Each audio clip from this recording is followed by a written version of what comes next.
Hello and welcome to Cooking with Chelsea. Yes, this is finally happening. For today's episode, I want to share with you why I went vegan and gluten-free. I think it's so important for you to understand my journey so you know why this cooking journey has been so important to me, so personal to me, and why we're here.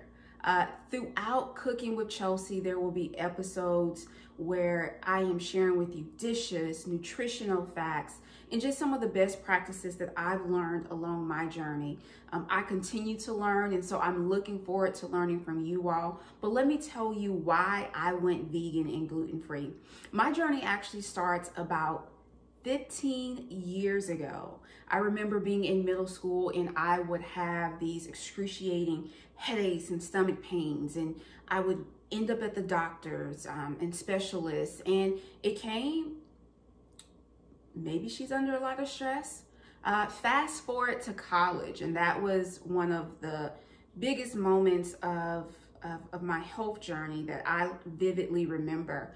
I was preparing to go overseas to study abroad in Belgium, and I began having some just crazy symptoms. My stool was black, there was blood in my stool, and the doctors thought that either I had Crohn's disease or colon cancer, and they had scheduled a colonoscopy and endoscopy immediately. And so here I am, a 19, 20-year-old, and just hearing those potential diagnoses just brought upon this heaviness. And I mean, I remember it was just like, oh my gosh. And one of the themes that has been reoccurring throughout my health journey has been, why me? Like, why me? Why me? And I wish I had all those answers, but I don't. And so with that, they did both of those tests, and no colon cancer, no Crohn's disease.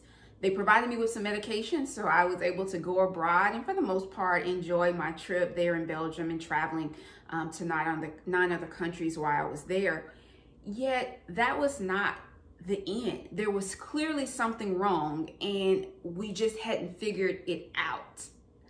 So fast forward to being here in Virginia, I was still having symptoms and pains throughout college, in my early adult years. It was still there.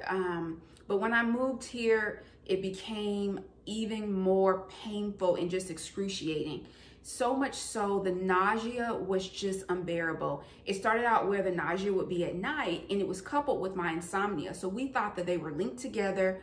I tried 4 different classes of medication, of insomnia medications. None of them worked. But when the nausea began to happen throughout the day and last throughout the day, my PCP, who was, looking for the answers, looking for the solutions, and so he sent me to a gastroenterologist. And so there, began a new set of tests. We had already ruled out celiac disease and Crohn's disease, yet I had to undergo another colonoscopy, endoscopy, and I was just beginning to be in this place of just nervous, overwhelmed, unsure. Again, like, why me? Why is this happening? I can remember one month where the nausea was just straight. I would wake up, I would go to sleep. And I remember telling some of my friends, and they were like, Chelsea, maybe you're pregnant. And so of course I did the normal. I took the pregnancy test, which I knew that I probably was not pregnant because I've been on birth control, and I take my birth control continuously. And one of the reasons is because over the past 3 years, we've learned that many of my female issues was because I have adenomyosis, which is a very rare form of endometriosis. And so the only cure for it is a hysterectomy. The only way it can be confirmed is pathologically, and that is a hysterectomy. And so, but all the signs point to it. I had my first surgery 2 years ago, and it was because, we thought that there were fibroids and different things in there. But when they were not inside the cavity, my doctor at the time was able to narrow it down and say, your symptoms lead to adenomyosis. all of this is happening, and some of this is happening at the same time. When the colonoscopy and endoscopy came back clean, you know, no issues, I was put on an acid reflux medicine. That acid reflux medicine was supposed to be for 3 months, y'all. But because I wasn't in any pain, because the nausea went away, I ended up staying on that medication for almost a year. And the reason why that became an issue is because while I was on the medication, I was supposed to go get some blood work done to figure out what else was going on. So fast forward a year, I finally decided, let me go get this blood work done. The blood work comes back and I had an egg allergy, an egg white allergy to be specific. And so I was told, eliminate eggs and, you know, go off your medication, the acid reflux medicine that I had been on, and you should be fine. So the first week it was okay. At the end of the second week, it was like, oh my gosh, something else is wrong with me besides having an egg white allergy. And my husband said that from the beginning. He was like, I think it's something else. But we went along with the process. And so I ended up being referred to an allergist and went to an allergist. And that day was really the catalyst of my journey of becoming the CEO of my health. And I say that because I went to the allergist. They pricked me over 100 times in my back. No allergies. Then they did the intradermal thing on my arm, about 20 of those, which was very painful, for me at least.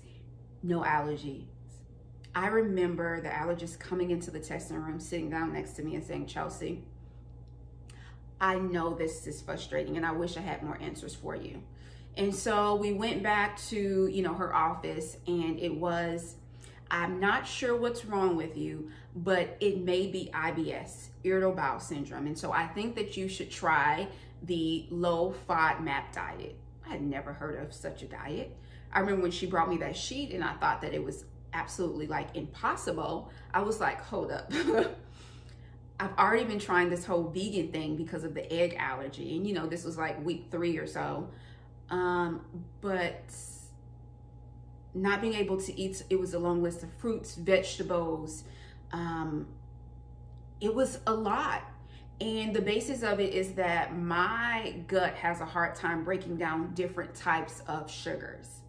Well, I also learned the correlation between a leaky gut and endometriosis, adenomyosis, and how all these things became, in some ways, entangled and correlated, because I began doing research and I saw this Instagram post that talked about it. And it got me to this place where I said, I'm going to be the CEO of my health. I may not know everything. I may not have all the answers right now, but I have to have this knowing on the inside of me that there are things I can do and that there is a path forward. And so here I am. I'm gluten, I'm vegan, I'm gluten-free, I'm vegan. I've tried and I continue to try just different combinations of food. And so I'm learning my body.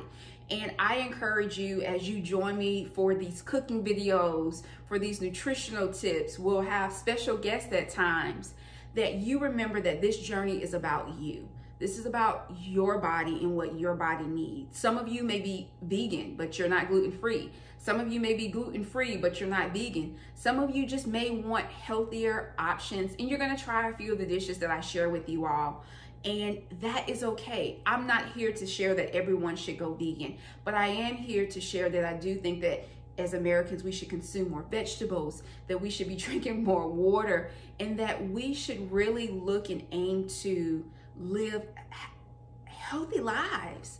You know, for us to be able to fulfill purpose, we have to be healthy. And it's not just physically. I've also had to make dramatic changes with my lifestyle in general, sleeping, even social media.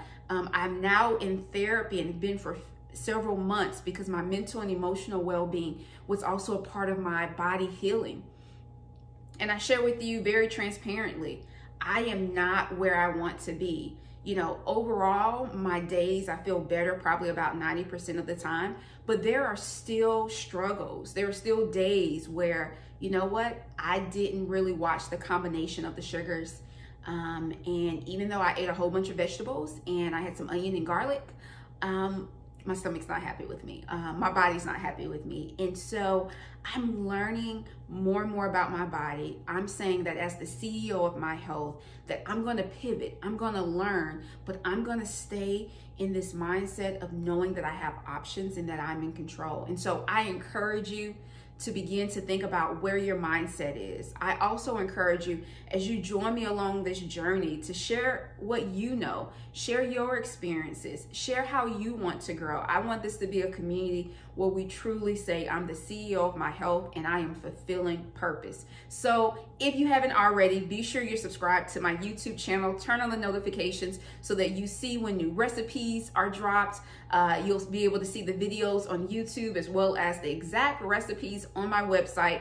I've been working on them, perfecting them. They are truly Chelsi's recipes, and I am thrilled to be able to share them with you. And if you haven't heard, I actually contributed to a devotional, which will be released in February, where I share part of my health journey and the struggle and how I've struggled with hope. So you can also pre-order a signed copy on my website at lifewithchelsi.com. And get ready, y'all, for just an amazing time together as we cook, we learn, we grow, we do all those amazing things so that we can fulfill God's purpose for our lives. See you next time.